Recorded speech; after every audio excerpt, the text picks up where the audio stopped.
this event to the football stadium, took it to Las Vegas, a non-NBA city, and just kind of wondering, what kind of plans you might have. Beijing, Seattle, Sacramento. You don't have to answer, Adam. He's going to play it outdoors in New York. Yeah, no, Brian, as you know, I've been here for over 20 years, so I've been part of those plans, and most of the senior management from the NBA is here sitting in the front row, so it'll be the same team of people who continue to look at those opportunities. We've discussed playing international all-star games. I'm not sure if it will work logistically, but it's something we continue to study.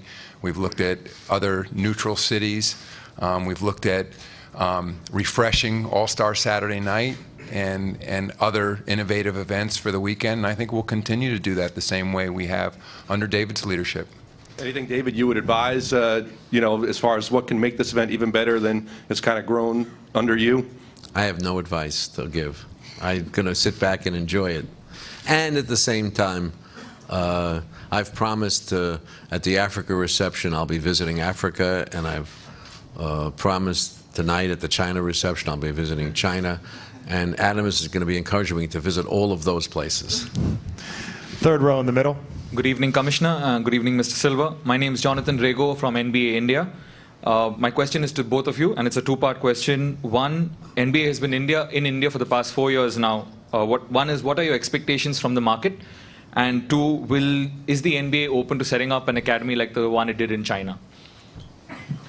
The answer to your second question is absolutely. We're open to opening an academy similar to what we've done in China. And it's something that, in fact, David is planning to go to the market, to Mumbai and other cities in India in the next 2 months to continue looking at those opportunities. And in terms of growth in India, I think we're ways away from staging a game, an NBA preseason or regular season game there, but we're continuing to grow our digital business there, our sponsorship business, our television business, same as we've developed markets throughout the world. And we're encouraged by the growth of the game, the participation by young boys and girls there. So it's, again, another market of well over 1 billion people, and we're very hopeful that the game will continue to grow there.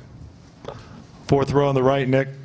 Commissioner Nick Monticelli, KXTV, Sacramento. 2 questions for you. First of all, if you were to determine an outline for Sacramento to make sure they hit a certain bullet point or list of bullet points to make sure they get the attention of the committees and the owners, what would that be?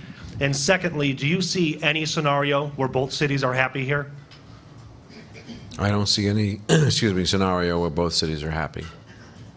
And I wouldn't presume to through the media, tell Sacramento what it has to do. They have an open door at the NBA, as does the Seattle application, and we have had ongoing communications with both cities and their potential groups. Second row in the middle, Scott. Yeah, Adam, I'll go for you, give you a chance to speak. What do the metrics tell you, since we're in Houston, Jeremy Lin's economic impact now as compared to the height of his popularity in New York? His economic impact in terms of the global NBA business? Yes. It's grown since he was in New York. His popularity has only increased in China. The Houston Rockets, as you might imagine, have continued to remain a popular television attraction both in China and in Taiwan.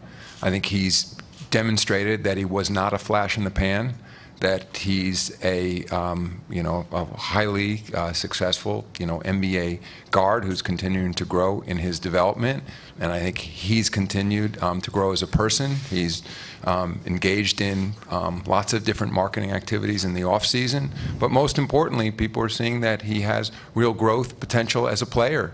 And I think from a global standpoint, our teams appear virtually throughout the world. And the ultimate economic impact is yet to be measured. It's still the case that as our fans become more sophisticated in markets like China, he's not the most popular player.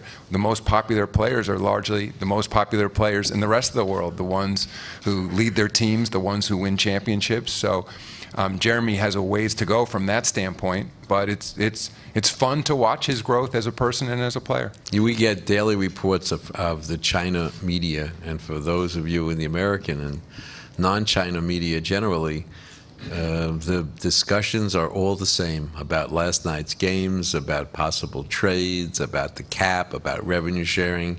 It's really quite extraordinary that the global conversation goes on, and it is a global conversation. Fourth row in the middle, Chris. David, Chris Sheridan from Sheridan Hoops. It's your last All-Star game. You've presided over a whole bunch of them, 60 or 70. I think it was 150. Just wanted to ask you, what's your favorite All-Star memory from all the years' games, and why? Well, this is my 37th All-Star. The first was 1976 in Philadelphia. And I would have to say my favorite memory, actually compounded and grown to present day, is awarding Magic Johnson the MVP trophy in Orlando. What year was it? I can't remember. 92. Okay, giving that guy giving sweaty Magic Johnson a big hug right after he hit the last three, and still being able to hug him because he's alive every time I see him. That is at the top of the list, and it will not easily be dislodged. Even though I do enjoy every All-Star, that one will resonate for the rest of my life. Over on the left. Jason Lloyd from the Akron Beacon Journal. You may have just answered this, but I'm just wondering if it looks like there's going to be two viable markets in Sacramento and Seattle, if expansion would ever be considered.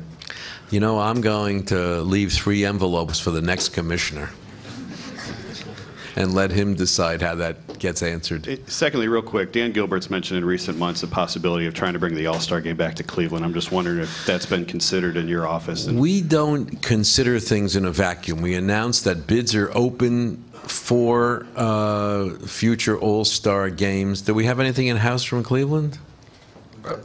No, I was in Cleveland last Friday, had extensive discussions with Dan and members of his organization, and we've encouraged them to bid for a subsequent All-Star game. We had a great experience when we were there back in 97, and we're one of the great moments, I think, after Magic hitting that last three-point shot was the presentation of the 50 greatest on the floor. That was big. At that All-Star, and so we would love to return to Cleveland for an All-Star game. As the executive producer of that moment, I would like to say that is a close number second, but not quite. You know, to get those 49 guys, and we knew it was the last time we were ever going to get them together like that, and to put them in effect, uniform through a jacket of the team that they represented, that was a big thrill too. Fifth row on the right, Bob. Bob Condota with the Seattle Times. 2 more Seattle-Sacramento questions for you. Great. What is the argument against expansion right now? And then the other is there any reason anybody in Seattle would have to be concerned that Clay Bennett is the head of the relocation committee? No, the second one is absolutely not. Clay has been terrific, and in some measure we've combined the 2 committees, and he would be happy to do less in the face of the question that you might ask, so the answer is no. On expansion, I'm going to give the answer to give Adam some time to think about it over the next many years.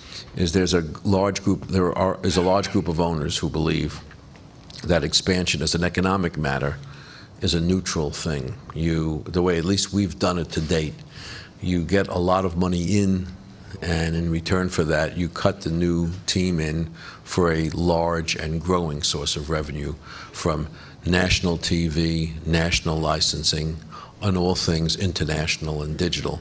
And then it doesn't really seem to make that much additional sense as the increased revenue that team adds to the gross BRI and increases player costs and the like. So it has to be parsed and analyzed. But right now, given that we just come through an intriguing collective bargaining negotiation and coupled it with significant revenue sharing over $200 million, I think the sentiment is to let it all settle and assess how we are doing and what the projections are for how we'll do.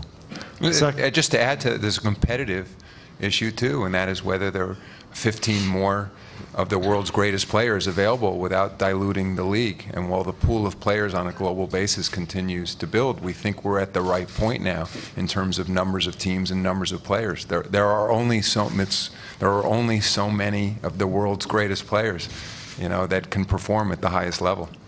Second row. I disagree with Adam. I think it's unlimited number, but that's a separate issue. As I said, that we've had 30 players from Africa in the last 20 years. Unthinkable 20 years ago. Unthinkable, and we don't know where the next ones are coming from. But his broader point, he is correct. Second row, third one in. Hi, Commissioner Stern. Jonathan Santiago, CowbellKingdom.com, True Hoop Network. There's been a lot of talk about the minority owners in the Sacramento Kings and their possible right of first refusal. The other day, I believe you said that would be accommodated. Could you elaborate more on that possibly? If they have it, I guess they'll exercise it and deliver an offer to the owners that is good. And if they don't have it, they won't exercise it. And some court will say yes or no, or there'll be some negotiation. I just don't feel it as a defining issue here. That's all. I'm going to take three more, starting with Joe on the left. Commissioner over here. Have there been any new discussions with the city of Miami to perhaps get the All-Star game down there in the future? Not that I'm aware of. Okay. All right. Okay. Let's go to the back there with the glasses. Commissioner Slav Malamud, Sport Express Russia.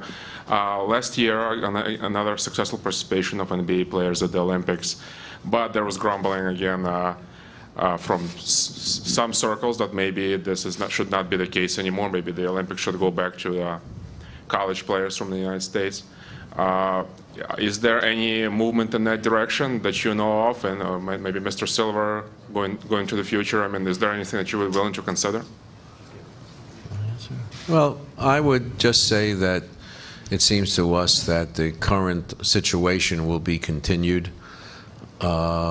We have suggested to the IOC and FIBA that it would be a good idea to shorten the duration of the competition, because basketball is now the longest competition in the Olympics. Basically, from a day before the Olympics start to a day after, our team is really required to be there. So, but we're not talking about any changes in composition. We'll stay over on the left.